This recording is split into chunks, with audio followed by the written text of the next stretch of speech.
Coming up, let's get a little taste of Americana with Ole Smoky Tennessee Moonshine here at Nightclub and Bar Show 2014.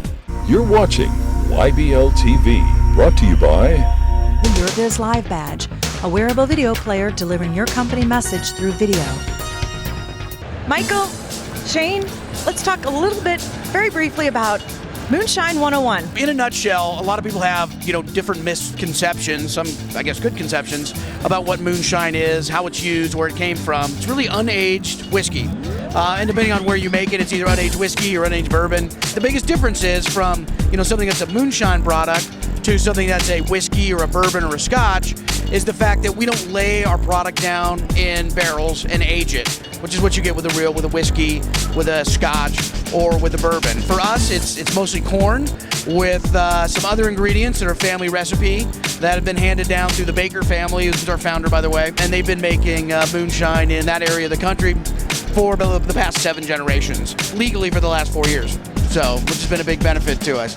Now, the other thing that people ask me pretty regularly is, well, how did you get the name Moonshine? Right, and we didn't invent it, but Moonshine's been, kind of the quintessential American spirit for several hundred years now, and it really hit its heyday during Prohibition, when it was illegal to produce or consume any alcohol. Well, just by, virtue of the fact that the Appalachian Mountains are pretty rugged, very difficult for the revenuers with the government to really police the Appalachians. And so it really gave birth to a vast industry of families and groups of people that were making moonshine or unaged corn whiskey in the mountains of Appalachia. Now, because it was illegal, in order to hide their operations, most of the time they would try to do all of their distilling at night under the shine of the moon, thereby coming to the name Moonshine. I use a lot of produce with something like vodka. Vodka's a great neutral spirit, and it's a good platform for produce.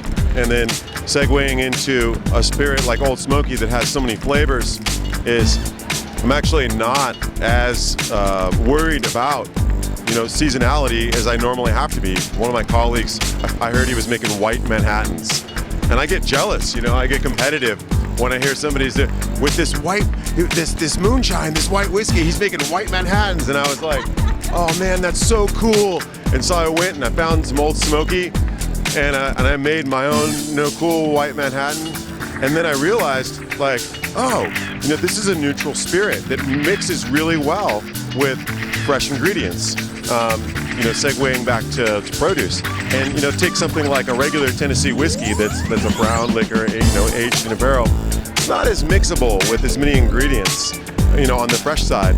So I was able to get a spirit with more complexity than vodka, different complexity than, say, tequila, and reach out into a whole new range of,